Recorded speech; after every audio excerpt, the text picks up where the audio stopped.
On July 15, 2012, Samuel Groth connected with a tennis ball during a second-tier challenger event in South Korea.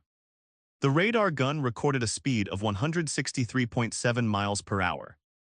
This remains the fastest serve ever officially documented. The force required to propel a tennis ball at that velocity pushes against the known limits of human anatomy, demanding a near-perfect kinetic chain from a coiled leg drive through a torqued torso to a whip-crack arm motion, all within a 2-second service motion. The ball leaves the strings and covers the 78-foot distance to the service box in just 395 milliseconds. At that speed, reaction becomes almost impossible. The returner has less than a quarter of a second to process the ball's direction, move, and swing. This extreme serve represents a physical anomaly, a data point that exists outside the normal curve of athletic performance. It forces a question. If the upper limit of pure power can be so clearly defined, what separates the rest of the sport? The answer lies not in a single explosive act, but in the sustained application of strategy. Tennis is not won by one serve, but through a repeatable, analyzable system of patterns and counterpatterns. To understand the modern game is to decode the matrix of 15 distinct tactical blueprints players use to survive, adapt, and dominate. This is the framework where raw power meets relentless calculation. That serve exists within a complex ecosystem of strategy. To understand it, we need a map. Modern match analysis doesn't just see players. It sees data clusters. It identifies 15 distinct tactical profiles, a comprehensive matrix of playstyles. Each style represents a unique algorithm for winning points, a specific calculus of risk, reward, and physical demand. The matrix categorizes everything from relentless baseline attrition to sudden net-rushing aggression. It measures how a player allocates their energy, whether they invest in marathon-length rallies or seek quick, explosive strikes. The data tracks spatial coverage, shot selection frequency, and even psychological patterns under pressure. A counterpuncher, for example, shows a distinct data signature: exceptional defensive retrieval rates, followed by a sharp spike in winner conversion during shorter rallies. This framework turns the art of tennis into a quantifiable science. Coaches don't just scout an opponent's forehand, they analyze their position within this 15-point spectrum. They identify which style a player primarily employs, and crucially, which secondary styles they can access when their primary plan fails. The matrix reveals a player's entire strategic vocabulary, their go-to patterns under stress, and the hidden weaknesses in their tactical code. It is the key to decoding the modern game. Building directly from that framework of strategies, one pattern emerges as a statistical fortress. The baseline grinder operates from a simple, brutal premise: win by never losing. This player camps several feet behind the baseline, constructing a wall of relentless depth and consistency. Every shot is a calculated decision, not for a winner but to apply pressure. The goal is to force an error through accumulated strain. The strategy is a war of physical and mental attrition. A grinder uses heavy topspin to create high-bouncing balls that push opponents back. They favor cross-court rallies, exploiting the longer diagonal of the court. This maximizes margin for error and gradually widens angles. Matches become marathons, often stretching to 3, 4, or even 5 hours.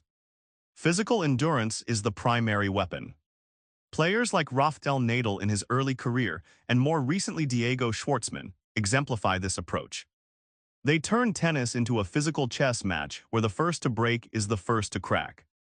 This style is a direct confrontation with volatility. It neutralizes flashy winners by refusing to provide pace or short balls. Every point is a repetitive data stream of deep, heavy balls to the backhand. The grinder's victory is not seized in a moment of brilliance. It is extracted slowly, point by grueling point, until the opponent's will to attack is statistically erased. But if a grinder's game is a war of attrition, the serve and volleyers is a lightning raid. This is not a patient style, it is a declaration of intent on the very first point. The player steps to the line, tosses the ball, and unleashes a serve designed not just to ace, but to set up the immediate follow-up. Before the return even crosses the net, they are already sprinting forward, closing the distance in a few explosive strides. The goal is to reach the service line just as the ball is coming back. cutting off the angles and transforming the court into a cage. The volley that follows is not a finishing shot. It is a continuation of the assault, a sharp punch directed into the open space. Every element is calibrated for speed and pressure. The serve is often sliced or kicked wide to pull the receiver off the court, creating a larger gap to attack. The first volley is frequently hit deep to the opponent's feet, forcing a weak, rising reply. The second volley or the overhead is for the kill. The data shows this style operates on a razor's edge.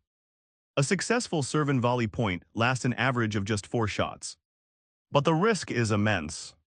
A mediocre approach shot or a slow first step turns the attacker into a stationary target, ripe for a passing winner. It demands perfect timing, supreme hand-eye coordination, and the nerve to charge the net dozens of times a match. In an era dominated by baseline power, the serve and volleyer is a high-stakes gambler, betting everything on the chaos they can create in those first 2 seconds. But where the serve and volleyer dictates the point through sheer aggression, the counterpuncher operates on a different principle entirely. This player doesn't seek to impose a pattern, instead they wait to exploit one. The strategy is pure reaction built on 2 pillars: exceptional foot speed and a processor-fast ability to read incoming data. They absorb an opponent's power, redirect it, and turn aggression into a liability. Physically, the counterpuncher is a marvel of defensive athleticism. Every movement is economical, designed to recover center court after every shot. The stance is low, the racket is ready, and the focus is relentless. They don't need to generate their own pace, they let the opponent supply it. The goal is to extend the rally, to force the aggressor to hit one more ball, to win through attrition and forced error. A powerful cross-court forehand comes screaming at them. They don't try to outmuscle it. They slide, take it early on the rise, and redirect it down the line with crisp, flat precision. The shot doesn't win the point outright. It simply flips the court and asks a new, more difficult question. This is opportunistic data exploitation in real time. The counterpuncher studies an opponent's patterns, where they tend to serve on big points. Their favorite recovery shot when pulled wide. The predictable shape of their rally ball. Then they wait. They bait the aggressive shot, knowing they have the speed to reach it and the skill to send it back into an open corner. It's a style of calculated patience. The victory comes not from a single winner, but from the accumulated pressure of relentless, frustrating retrieval. Every ball comes back, often faster than it arrived. The counterpuncher turns the opponent's greatest strength into their own point of failure. From the reactive world of the counterpuncher, we enter a different arena entirely. This is not about waiting, this is about dictating. Meet the aggressive baseliner, a player who treats the backcourt not as a defensive trench, but as an artillery launchpad. Their core belief is simple: the best defense is a brutal, overwhelming offense. The strategy is data-driven force, while a grinder aims for consistency, and a counterpuncher thrives on opponent error. The aggressive baseliner seeks to end points on their own terms. They use powerful, flat ground strokes, particularly off the forehand wing, to hit deep into the corners, pushing their opponent off the court. The goal is to create a single weak reply, a ball sitting up in the center of the court, which they then punish with a winner. Legendary players like Juan Martín del Potro, with his thunderous forehand, or Serena Williams in her prime, exemplify this philosophy. They absorb pace and redirect it with even greater velocity. This playstyle relies on high-risk, high-reward shot selection. Aggressive baseliners will often go for ambitious targets, down-the-line winners or sharp-angled cross-courts, even when under pressure. Their match statistics typically show a high number of winners, but also a higher count of unforced errors compared to a grinder. It is a constant calculation. Is the reward of ending the point worth the risk of missing the line? For them, the answer is usually yes.